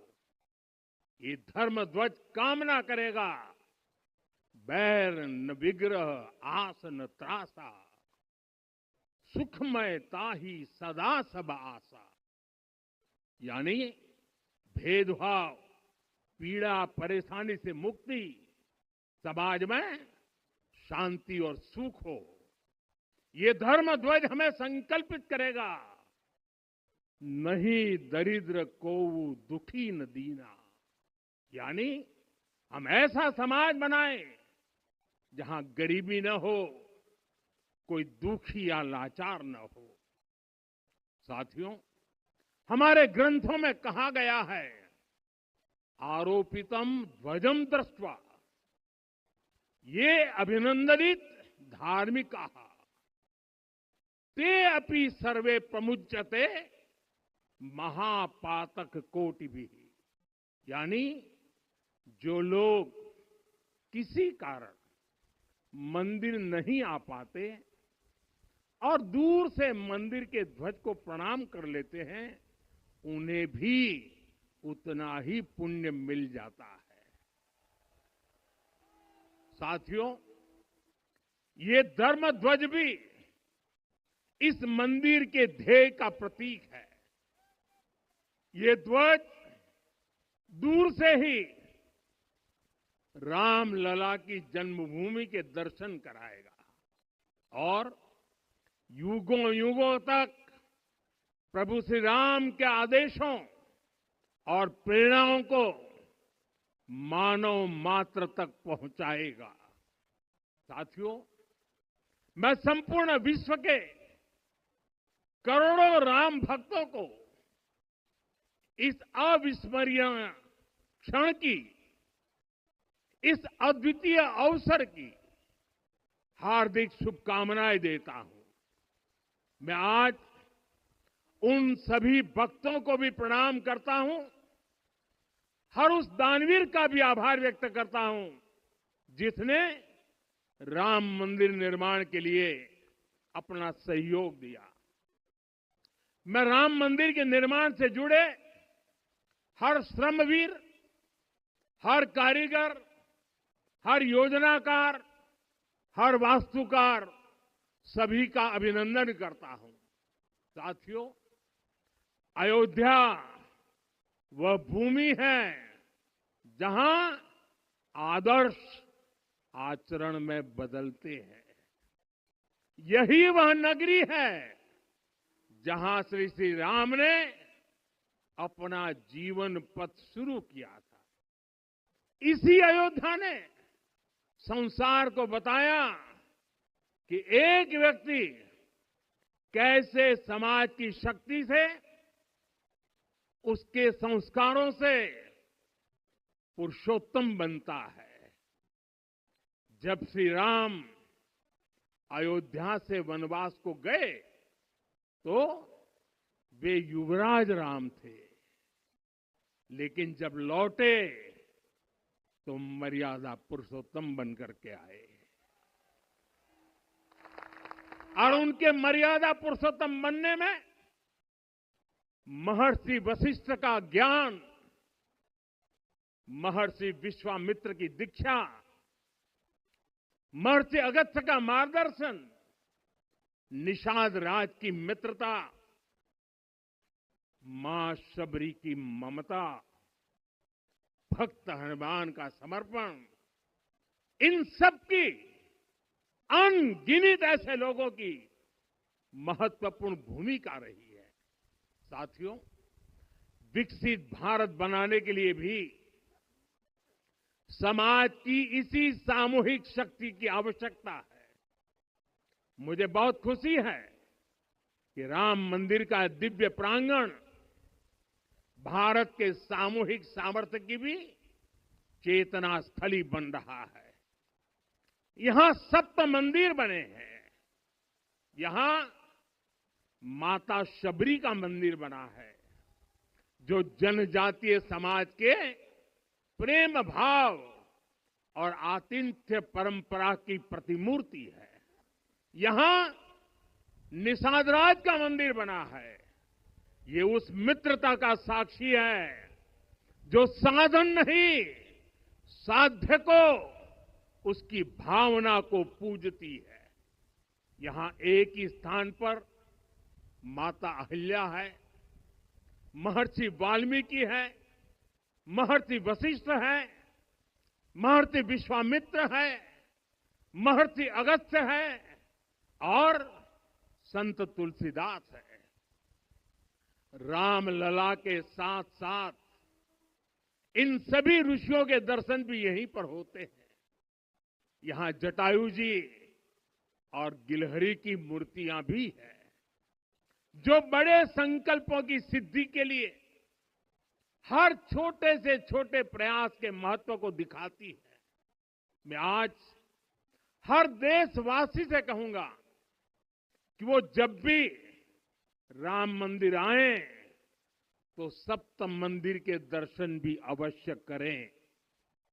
ये मंदिर हमारी आस्था के साथ साथ मित्रता, कर्तव्य और सामाजिक सद्भाव के मूल्यों को भी शक्ति देते हैं। साथियों, हम सब जानते हैं हमारे राम भेद से नहीं, भाव से जुड़ते हैं। उनके लिए व्यक्ति का कुल नहीं, उसकी भक्ति महत्वपूर्ण है। उन्हें वंश नहीं, मूल्य प्रिय है। उन्हें शक्ति नहीं, सहयोग महान लगता है। आज हम भी उसी भावना से आगे बढ़ रहे हैं। पिछले 11 वर्षों में महिला, दलित, पिछड़े, अति पिछड़े, आदिवासी, वंचित, किसान, श्रमिक, युवा, हर वर्ग को विकास के केंद्र में रखा गया है। जब देश का हर व्यक्ति, हर वर्ग, हर क्षेत्र सशक्त होगा, तब संकल्प की सिद्धि में सबका प्रयास लगेगा और सबके प्रयास से ही 2047 जब देश आजादी के 100 साल मनाएगा, हमें 2047 तक विकसित भारत का निर्माण करना ही होगा। साथियों, रामलला की प्राण प्रतिष्ठा के ऐतिहासिक अवसर पर मैंने राम से राष्ट्र के संकल्प की चर्चा की थी। मैंने कहा था कि हमें आने वाले 1000 वर्षों के लिए भारत की नींव मजबूत करनी है। हमें याद रखना है, जो सिर्फ वर्तमान का सोचते हैं वो आने वाली पीढ़ियों के साथ अन्याय करते हैं। हमें वर्तमान के साथ साथ भावी पीढ़ियों के बारे में भी सोचना है, क्योंकि हम जब नहीं थे ये देश तब भी था, जब हम नहीं रहेंगे ये देश तब भी रहेगा। हम एक जीवंत समाज है, हमें दूरदृष्टि के साथ ही काम करना होगा। हमें आने वाले दशकों, आने वाली सदियों को ध्यान में रखना ही होगा। और साथियों, इसके लिए भी हमें प्रभु राम से सीखना होगा। हमें उनके व्यक्तित्व को समझना होगा। हमें उनके व्यवहार को आत्मसात करना होगा। हमें याद रखना होगा, राम यानी आदर्श, राम यानी मर्यादा, राम यानी जीवन का सर्वोच्च चरित्र, राम यानी सत्य और पराक्रम का संगम। दिव्य गुणे शक्र समो राम सत्य पराक्रम। राम यानी धर्म पथ पर चलने वाला व्यक्तित्व। राम सत्पुरुषो लोके सत्य सत्यपरायण। राम यानी जनता के सुख को सर्वोपरि रखना। प्रजा सुखत्वे चंद्रस्य। राम यानी धर्म और क्षमा का दरिया। वसुधाया क्षमा गुणे है। राम यानी ज्ञान और विवेक की पराकाष्ठा। बुद्ध या बृहस्पति तुल्य। राम यानी कोमलता में दृढ़ता। मृदु पूर्वज भाषते। राम यानी कृतज्ञता का सर्वोच्च उदाहरण। कदाचन नोपकारेण कृति नैकेन तुष्यति। राम यानी श्रेष्ठ संगति का चयन। शीला वृद्धे ज्ञान वृद्धे वयोवृद्धे च सज्जनै। राम यानी विनम्रता में महाबल। वीर्यवान च वीर्यण महता स्वेन विस्मित। राम यानी सत्य का अडिग संकल्प। न च अनुत्र कथो विद्वान। राम यानी जागरूक अनुशासित और निष्कपट मन।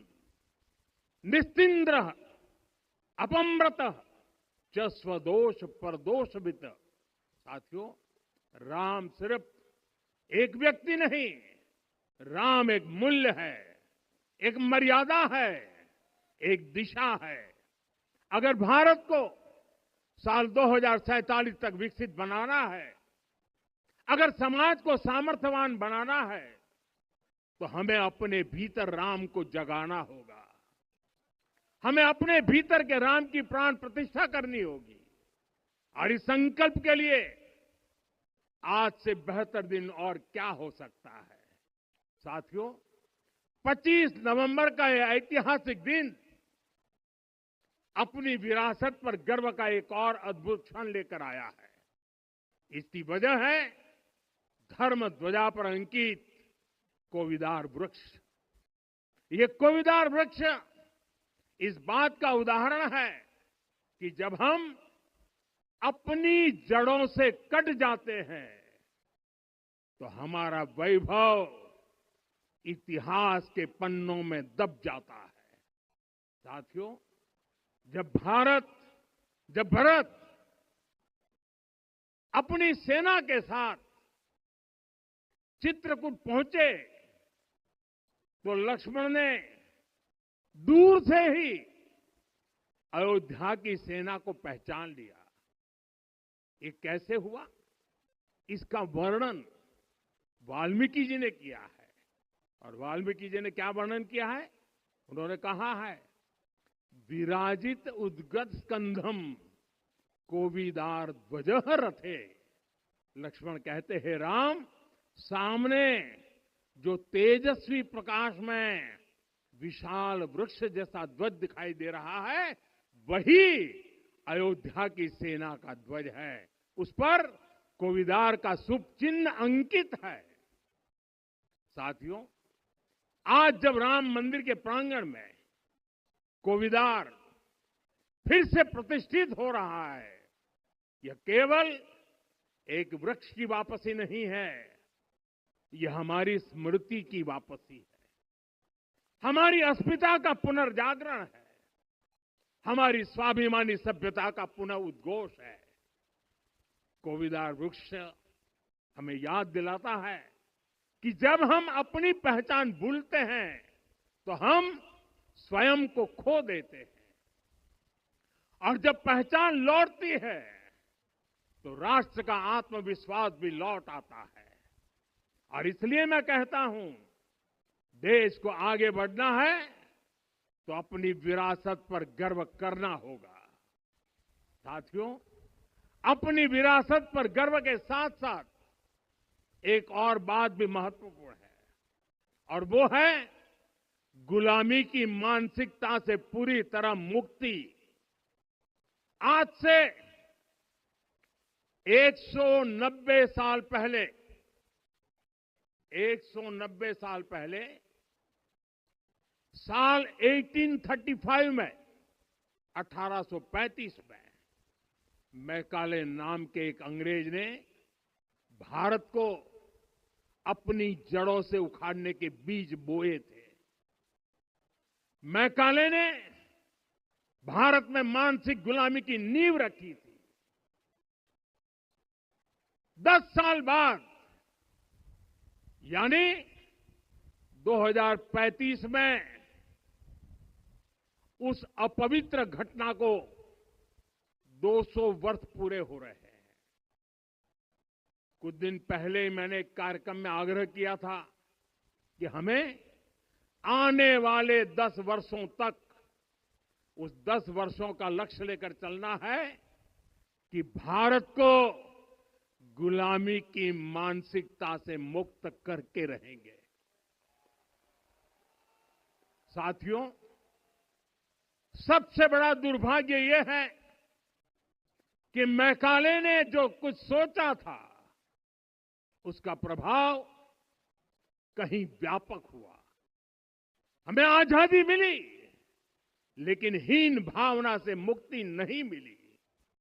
हमारे यहां एक विकार आ गया कि विदेश की हर चीज, हर व्यवस्था अच्छी है और जो हमारी अपनी चीजें हैं उनमें खोट ही खोट है।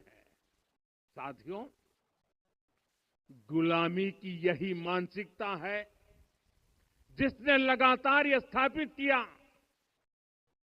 हमने विदेशों से लोकतंत्र लिया।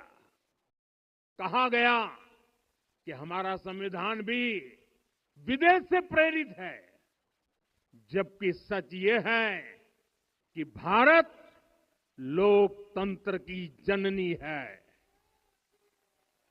मदर ऑफ डेमोक्रेसी है। लोकतंत्र हमारे डीएनए में है।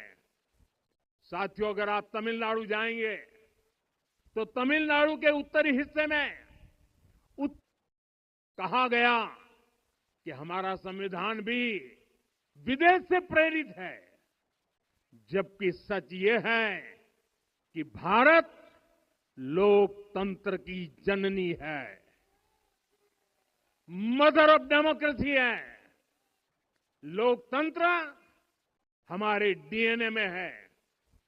साथियों, अगर आप तमिलनाडु जाएंगे तो तमिलनाडु के उत्तरी हिस्से में उत्तीरमेरूर गांव है। वहां हजारों वर्ष पहले का एक शिलालेख है। उसमें बताया गया है कि उस कालखंड में भी कैसे लोकतांत्रिक तरीके से शासन व्यवस्था चलती थी, लोग कैसे सरकार चुनते थे। लेकिन हमारे यहां तो मैग्ना कार्टा की प्रशंसा का ही चलन रहा। हमारे यहां भगवान बसवन्ना, उनके अनुभव मंटपा की जानकारी भी सीमित रखी गई। अनुभव मंटपा यानी जहां सामाजिक, धार्मिक और आर्थिक विषयों पर सार्वजनिक बहस होती थी, जहां सामूहिक सहमति से निर्णय लिए जाते थे। लेकिन गुलामी की मानसिकता के कारण इस भारत की कितनी ही पीढ़ियों को इस जानकारी से भी वंचित रखा गया। साथियों, हमारी व्यवस्था के हर कोने में गुलामी की इस मान हुआ था। अब याद करिए, भारतीय नौसेना का ध्वज सदियों तक उस ध्वज पर ऐसे प्रतीक बने रहे जिनका हमारी सभ्यता, हमारी शक्ति, हमारी विरासत से कोई संबंध नहीं था। अब हमने नौसेना के ध्वज से गुलामी के हर प्रतीक को हटाया है। हमने छत्रपति शिवाजी महाराज की विरासत को स्थापित किया है। और ये सिर्फ एक डिजाइन में बदलाव नहीं हुआ, ये मानसिकता बदलने का क्षण था। ये वो घोषणा थी कि भारत अब अपनी शक्ति अपने प्रतीकों से परिभाषित करेगा, न कि किसी और की विरासत से। और साथियों, यही परिवर्तन आज अयोध्या में भी दिख रहा है। साथियों, ये गुलामी की मानसिकता ही है जिसने इतने वर्षों तक रामत्व को नकारा है। भगवान राम अपने आप में एक वैल्यू सिस्टम है।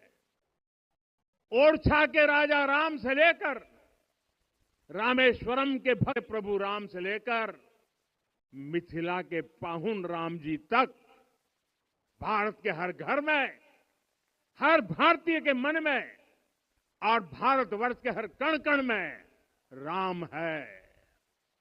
लेकिन गुलामी की मानसिकता इतनी हावी हो गई कि प्रभु राम को भी काल्पनिक घोषित किया जाने लगा।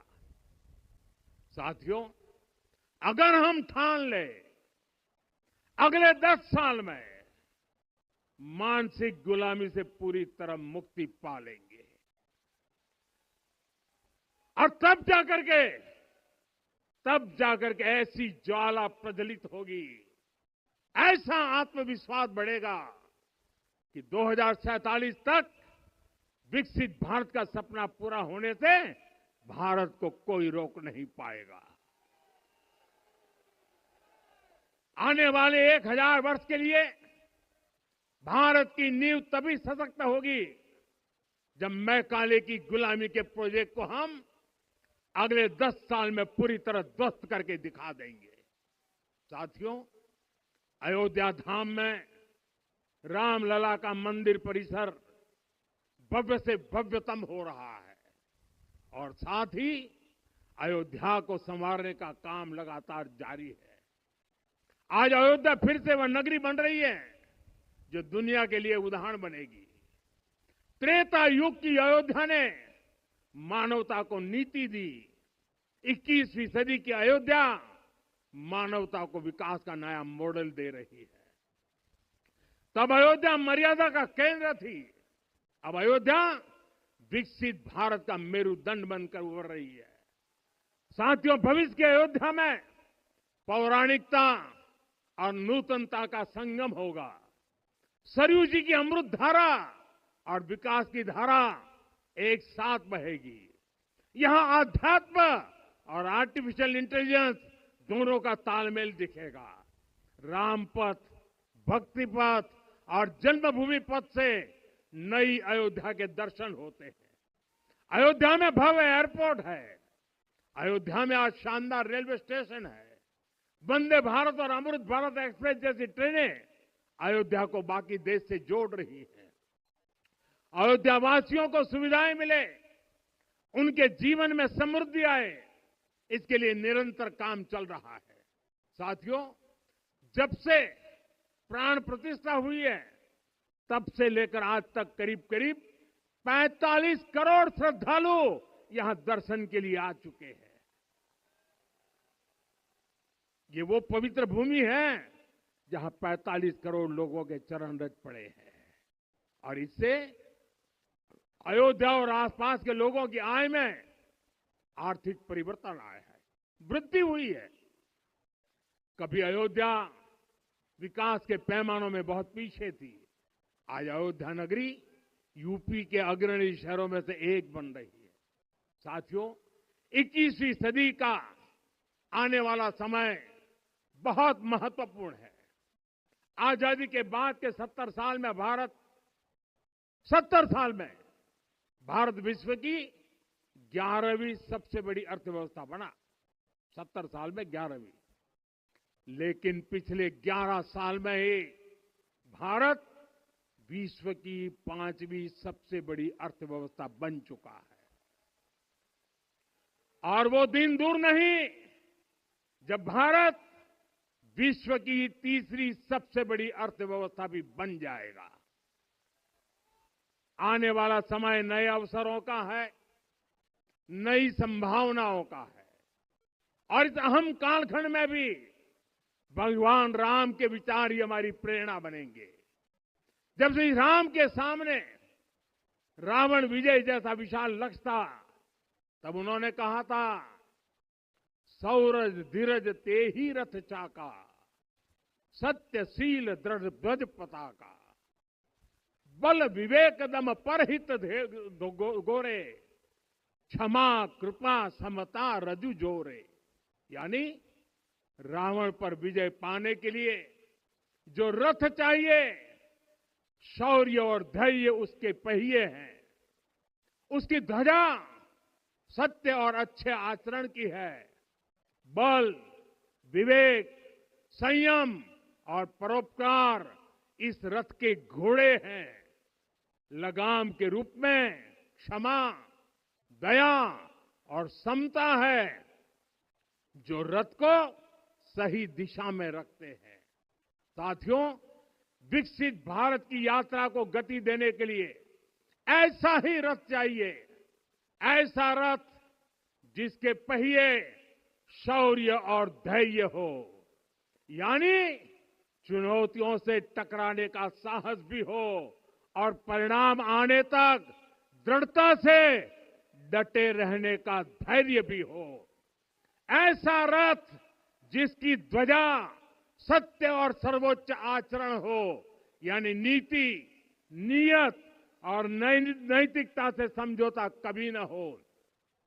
ऐसा रथ जिसके घोड़े बल विवेक संयम और परोपकार हो, यानी शक्ति भी हो बुद्धि भी हो अनुशासन भी हो और दूसरों के हित का भाव भी हो। ऐसा रथ जिसकी लगाम क्षमा करुणा और संभाव हो, यानी जहां सफलता का अहंकार नहीं और असफलता में भी दूसरों के प्रति सम्मान बना रहे।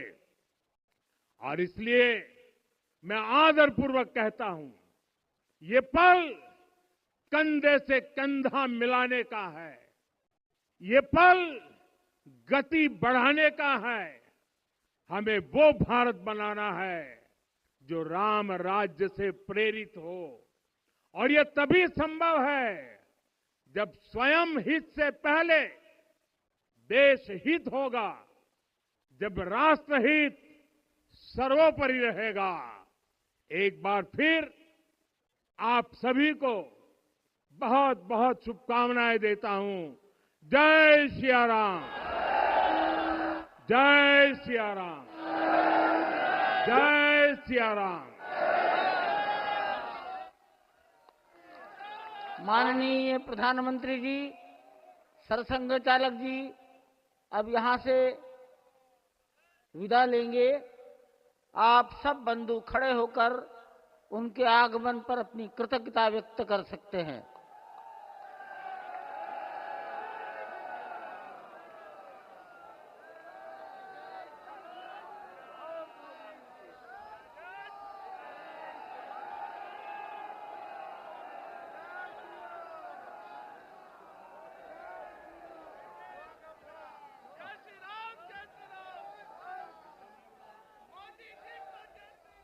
पूज्य महंत नृत्य गोपाल दास जी को प्रधानमंत्री जी ने चरण स्पर्श किया। वो मंच से नीचे उतर रहे हैं, उत्तर की दिशा पर आएंगे। इस मंदिर के निर्माण में वर्ष 1949 में हनुमानगढ़ी के बाबा महंत अभिराम दास जी महाराज, कल्याण के संपादक हनुमान प्रसाद जी पोद्दार, गोरखनाथ पीठ के महंत दिग्विजयनाथ जी महाराज और 1983 से श्री दाऊदयाल खन्ना,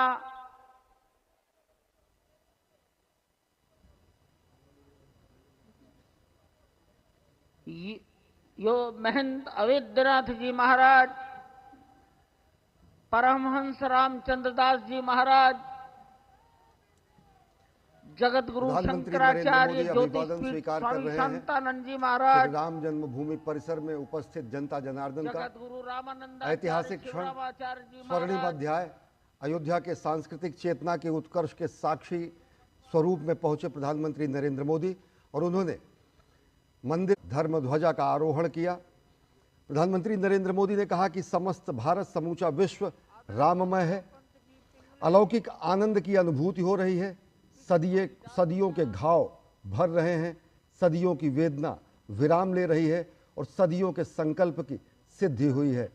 अभिवादन स्वीकार कर रहे हैं प्रधानमंत्री नरेंद्र मोदी जनता जनार्दन का, संत समाज का, अवधपुर वासियों का, वहां पर उपस्थित जन समुदाय का।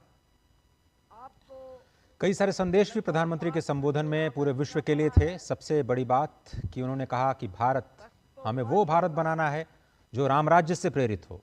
स्वहित से पहले देश हित को प्राथमिकता देनी है, राष्ट्रहित को सबसे ऊपर रखना है। स्पष्ट तौर पर उन्होंने कहा कि अगले 10 वर्षों में हमें भारत को गुलामी की मानसिकता से बाहर निकालना है और अगर हमें आने वाले 1000 वर्षों की मजबूत नींव का निर्माण करना है तो अगले 10 वर्षों में ये कार्य सभी को मिलकर करना होगा। ये पल कंधे से कंधा मिलाने का है, देश की प्रगति की गति को बढ़ाने का है। एक बार फिर से उन्होंने विकसित भारत का जो लक्ष्य है उसकी याद दिलाते हुए उन्होंने कहा कि भगवान श्री राम के जीवन से प्रेरणा लेते हुए, सभी को साथ लेकर के चलते हुए मानवता के विकास का एक नया मॉडल जो अयोध्या की धरा से संपूर्ण विश्व को मिलने जा रहा है, वही आने वाले दिनों में देश के विकास का नया आदर्श, नए कीर्तिमान स्थापित करेगा। प्रधानमंत्री नरेंद्र मोदी ने कहा कि पूरी दुनिया को संदेश यहाँ से जाता है, कर्म प्रधान विश्व करी राखा। पूरी दुनिया से इस धर्म ध्वजा यह संदेश देती है कि नहीं दरिद्र कोई दुखी नहीं ना।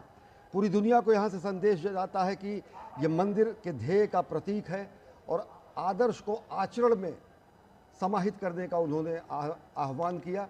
उन्होंने आह्वान किया विकसित भारत के लक्ष्य को हासिल करने का, और विकसित भारत के लक्ष्य को हासिल करने के लिए जो मूल मंत्र उन्होंने दिया, जो विजय रथ जनता जनार्दन के लिए बनाने के लिए उन्होंने कहा, तो उन्होंने कहा कि सौरज धीरज जहि रथ चाका, सत्यशील दृढ़ ध्वजा पताका, बल विवेक दम परहित घोरे, क्षमा कृपा समता रज जोरे।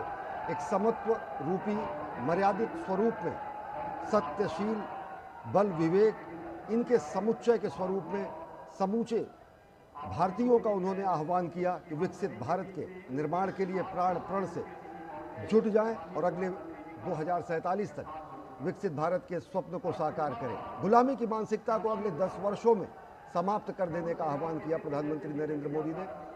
मैकाले की 1835 में शुरू की गई उस छद्म, कुंठित और गर्हित आशय को समाप्त करने का उन्होंने आह्वान किया। श्रद्धाउन्नत हैं, विनयाउन्नत हैं जनता जनार्दन के सामने प्रधानमंत्री नरेंद्र मोदी, और गर्व से धर्म ध्वजा लहरा रही है मंदिर के उत्तुंग शिखर पर। वह धर्म विनयाउन्नत है जनता जनार्दन के सामने प्रधानमंत्री नरेंद्र मोदी, और गर्व से धर्म ध्वजा लहरा रही है मंदिर के उत्तुंग शिखर पर। वह धर्म ध्वजा जो भगवा है, जो केसरिया है, जिसमें तप है, तपश्चर्या है, बलिदान है, हमारे पूर्वजों का रक्त है, रुधिर है, हमारा स्वेद है। मैकाले की 1835 में शुरू की गई उस छद्म, कुंठित और गर्हित आशय को समाप्त करने का उन्होंने आह्वान किया। श्रद्धाउन्नत हैं, विनयाउन्नत हैं जनता जनार्दन के सामने प्रधानमंत्री नरेंद्र मोदी, और गर्व से धर्म ध्वजा लहरा रही है मंदिर के उत्तुंग शिखर पर। वह धर्म विनयाउन्नत है जनता जनार्दन के सामने प्रधानमंत्री नरेंद्र मोदी, और गर्व से धर्म ध्वजा लहरा रही है मंदिर के उत्तुंग शिखर पर। वह धर्म ध्वजा जो भगवा है, जो केसरिया है, जिसमें तप है, तपश्चर्या है, बलिदान है, हमारे पूर्वजों का रक्त है, रुधिर है, हमारा स्वेद है, हमारे जौहर हैं, हमारे पराक्रम है, हमारे पूर्वजों के अभिमान है। प्रधानमंत्री ने कृतज्ञता ज्ञापन भी किया, हुतात्माओं का को श्रद्धांजलि भी अर्पित की, और साथ ही साथ आह्वान किया विकसित भारत के निर्माण का। संपूर्ण समाज का प्रतिनिधित्व करने वाले इस अद्भुत धर्मध्वज को प्रणाम करते हुए प्रधानमंत्री नरेंद्र मोदी ने एक बार फिर से उस संघर्ष की याद दिलाई जिस संघर्ष से सृजन की नई गाथा निकली। वो स्वर्णिम ओंकार जो राम राज्य की कीर्ति को प्रतिरूपित करता है। उन्होंने कहा कि इस वक्त जो कहा जाए वही किया जाए, इसी की आवश्यकता है। कथनी और करनी में कोई अंतर न हो, कर्म की प्रधानता